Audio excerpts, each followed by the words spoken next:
routine orders 5. It's begun.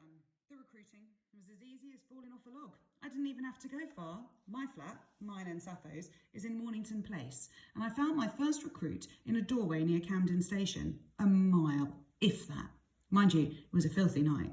Cold, wet, windy. Cut straight through you, that wind. I was wearing a parka, stormproof trousers and strong boots, and I was still perished. What he must have felt like in a damp, tatty denim. Oh, I shudder to think. It was 1:30 a.m, so he'd probably been there an hour or so, freezing his tabs off. That's why he came so easy. What I did was, I squatted down in front of him and said, "What's up, mate? Down on your luck?" I smiled as I said this, my best do-gooder smile. I was prepared for a possible rebuff. I mean, he might have been deeply suspicious, thought I was a woofter or something, but it didn't seem to cross his mind. Half daft with cold, probably. Anyway, he opened his eyes and looked at me and frowned and mumbled, "Who are you?" He was Scottish. "Me?" I gave him a smile again. "Shelter's my name. I run the hostel on Plender Street." That got him. "Hostel?" he says. "What sort of hostel?" "For young people." I said, "The Townhouse Project. You might have heard of us?" He wouldn't, because we didn't exist. I'd made the whole thing up, name and everything. Part of my preparation. He fell for it, hook, line and sinker. "Any chance of a bed?" he says. "Bite to eat?" I shook my head, the rueful gesture I'd practiced in the mirror.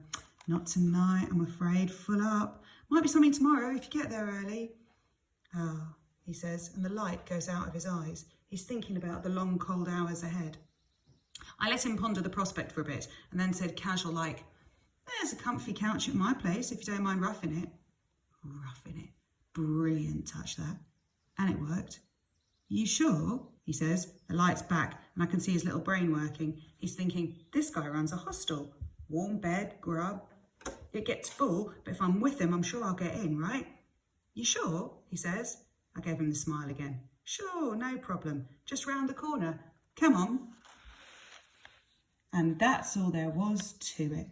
I strode out and he trotted at my heels like a ruddy poodle. Was pissing it down and he was sodden by the time we reached the flat. I introduced Sappho, showed him the bathroom and told him to strip off. Threw in some stuff I'd got for the purpose. Thick sweaters, cord trousers, the sort of stuff do-gooders wear.